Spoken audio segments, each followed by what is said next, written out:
आप सुन रहे हैं चकिया की डायन की खौफनाक कहानी सिर्फ और सिर्फ प्रतिलिपि एफएम पर। उत्तर प्रदेश के बलिया शहर से 100 किलोमीटर दूर बसा चकिया नाम का एक गांव, जो करीब 25 साल पहले तक अपनी बेमिसाल कलाकृतियों के लिए दूर दूर तक मशहूर था। आज सन्नाटे, खौफ और अंधेरे में डूबा हुआ था, और इस सब का कारण थी एक डायन, जिसके आतंक ने पूरे गांव को शमशान जैसा खामोश कर रखा था। हालांकि एक समय पे उस डायन को एक बहुत बड़े तांत्रिक ने अपनी तंत्र विद्या से एक पुराने बूढ़े बरगद के पेड़ से बांध दिया था, लेकिन उसका खौफ चकिया गांव के लोगों के मन से आज तक नहीं निकल पाया था।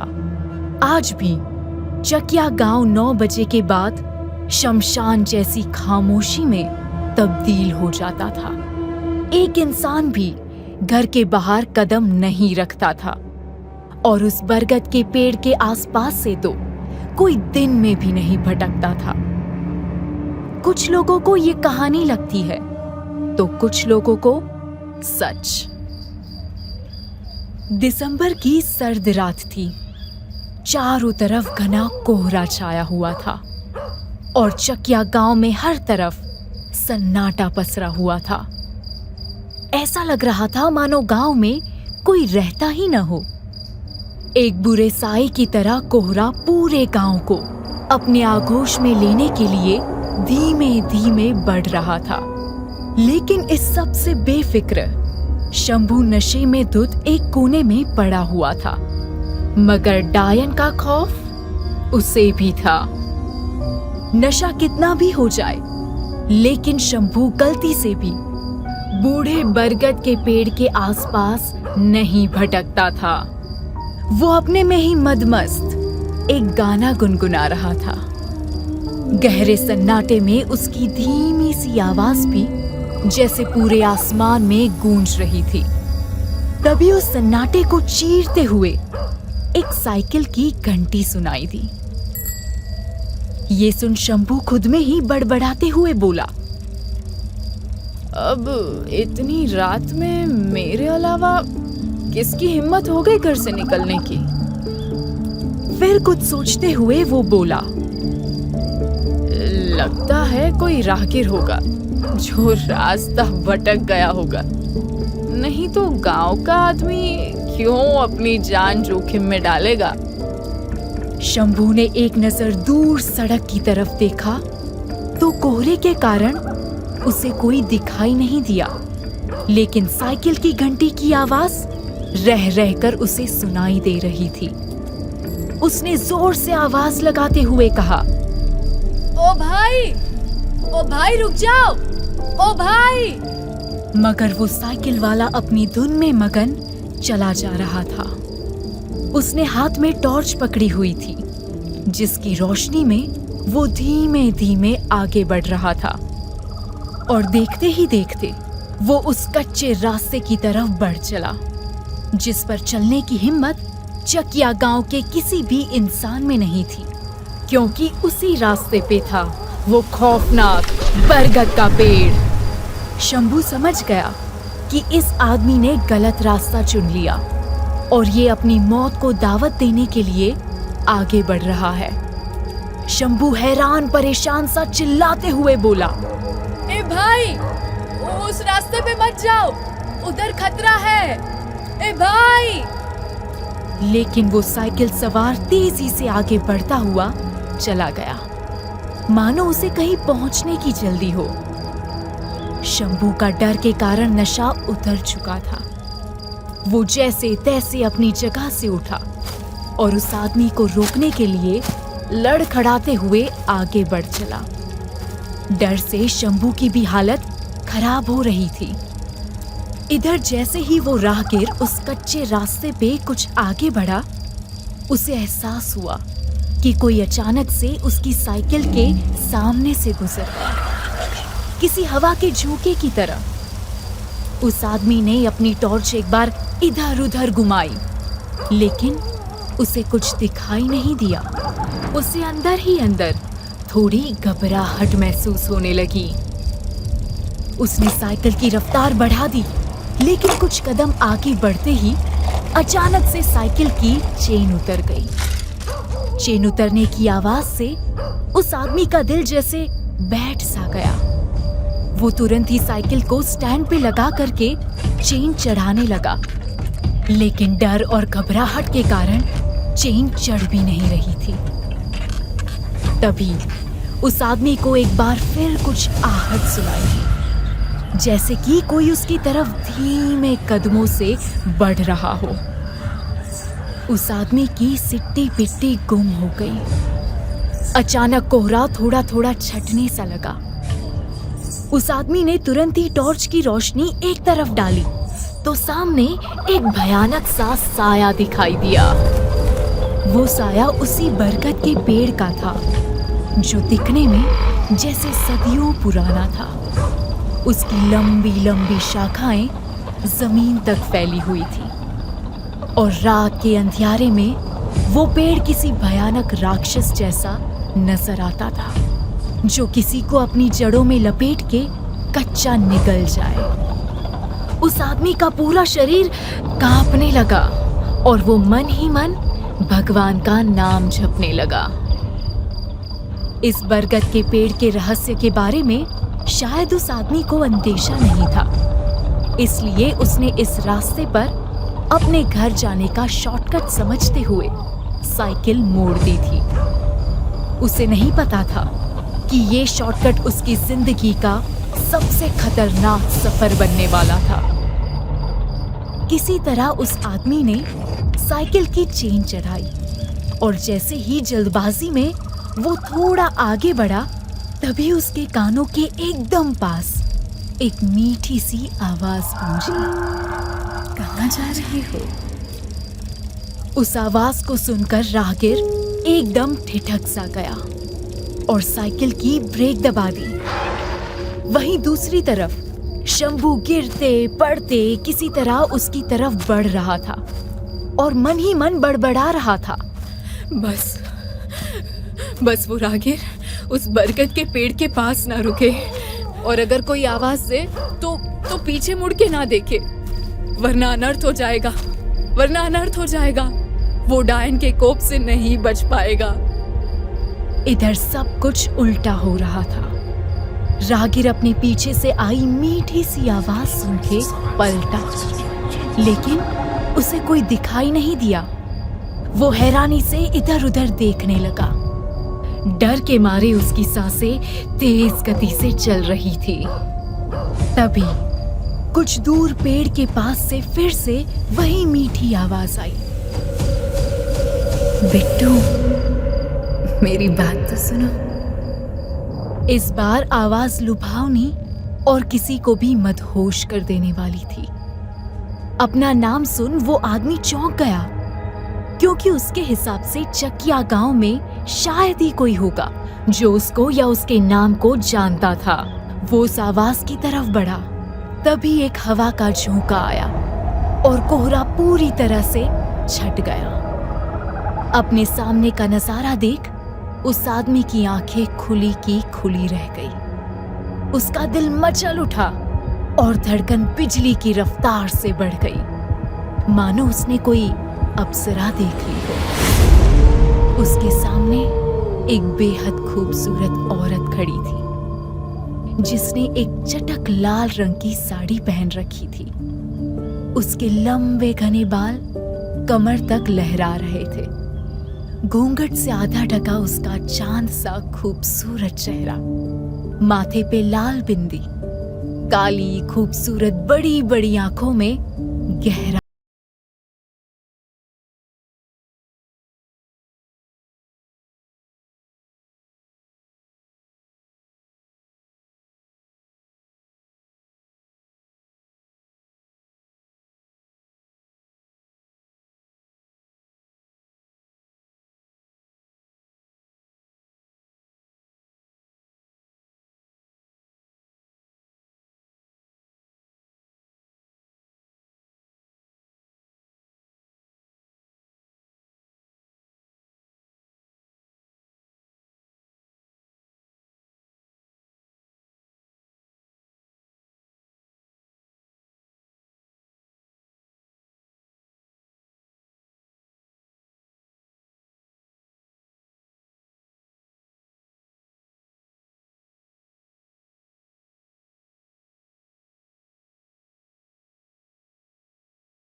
वो औरत बिट्टू के एकदम करीब आते हुए बड़ी मदहोश कर देने वाली आवाज में बोली, इस बंधन से आजाद करने के लिए बहुत बहुत शुक्रिया बिट्टू।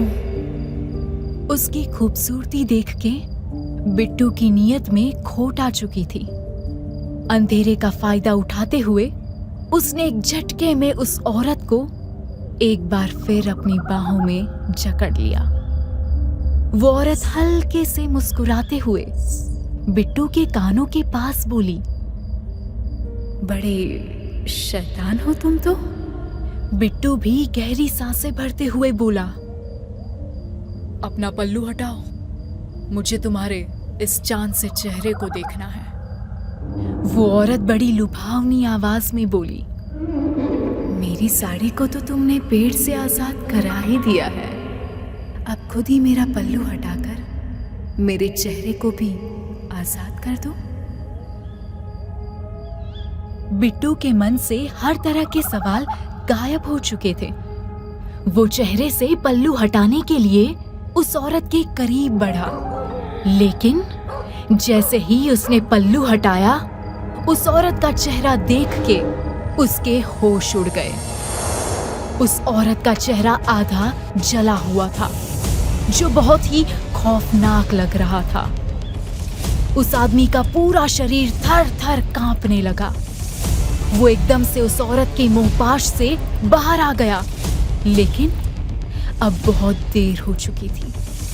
जाने अनजाने में क्या बिट्टू ने 25 साल से तंत्र मंत्र की सिद्धि से बंधी डायन को आजाद कर दिया था?